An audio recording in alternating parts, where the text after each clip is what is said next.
There is a number we put. Performance of Prime Minister Modi, Rahul. In January 2020, 68%, that was 6 months after the poll, said 68% supported him. Now 4 years later, it's up to 72%. That's among the highest. The highest was August 2020. Now it's 72% are saying performance is good. Poor is only 16%. You know, this shows, as we started off Mood of the Nation, that there is pro-incumbency. You see, that is something we've got to learn to, grapple with. See what happened with pro-incumbency in Gujarat. When there is pro-incumbency, you could end up throwing up a result which is much bigger than what appears normally possible. You know, Rahul, I hate to say this, but I remember first week of May, and I had it on video, so it's there on video. I had said the BJP will cross 300. Because then also there was, eventually the Balakot bump effect also was there.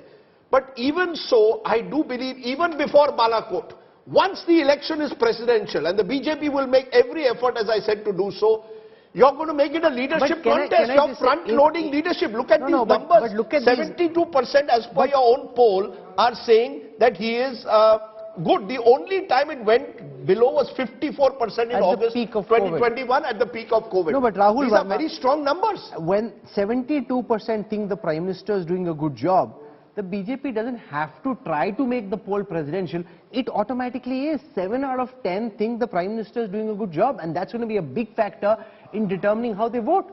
So in some ways, those two things are basically flip sides of each other, right? BJP tries to make it or not make it. In some ways, it's the feature of the system. Post 2014, not just at the national level, but even in states, now faces have become important, right? Parties and leaders have basically become synonymous. You can't think of a RJD without a Lalu Yadav. You can't think of a DMK without a Stalin. So in some ways, a lot of things are changing in last 10, 20 years of electioneering and campaigning, where faces have become very, very important. And that's why perhaps Yashwant was making this point earlier. What we are seeing a rise of a new era. And you can basically compare this period with the 50s and 60s, when you had very, very powerful chief minister, even when there was a towering Nehru personality. There were powerful chief ministers, they were returning back to power, and same thing is happening in last 10 to 15 years. Let's ask that to Yashwant. Yashwant, do you see anything in your poll which should give the BJP a cause for worry, given your numbers? Well, I have said that at the local level, I mean, the equation, the way the allies went up in Maharashtra and in Bihar, and obvious anti-incumbency factor that they are grappling with in Karnataka. But, oddly enough, while the opposition is trying to make the entire politics local, I have a slightly different take on eventual outcome of that.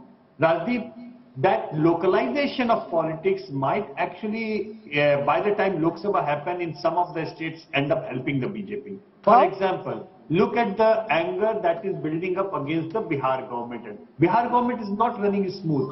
Every day we look at the things that, okay, this is a problematic area where they are having it. Look at the numbers that Karnataka will throw up. BJP is likely to lose Karnataka. Well said, done. Congress is likely to win Karnataka. That is also said and done.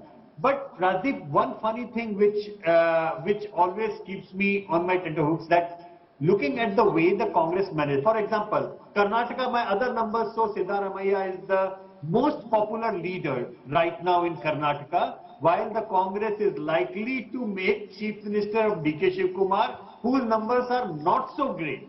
So there would be a conflict over there, and by the time 1 year goes by that Karnataka elections are happened, I'm not sure whether the Lok Sabha voting intention will remain the same. No, but this is Yashwant bowling a googly to the Congress, because Congress hasn't said Shiv Kumar is being CM. So they will say, like they did in Himachal, that the MLAs will decide.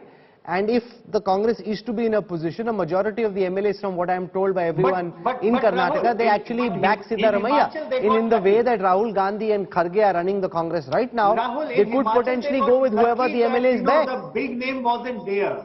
But in case of Karnataka, there are two stalwarts at loggerheads. And one is arguably a very popular among the masses, other one is a master mind for electioneering, but not popular, not that popular at all. So there would be friction. Or And it when could the end up like government has a friction, Sachin Pilot that and might Gehlot have kind a of different situation. Kind of result in Sure. 1 year. But I think we've already, we'll take a break at this point, because I think we've looked at this very, very closely, looking at whether there are any alternatives in a way, almost, because otherwise it appears a certain sense of a predictable outcome almost into 2024. Is it really a done deal?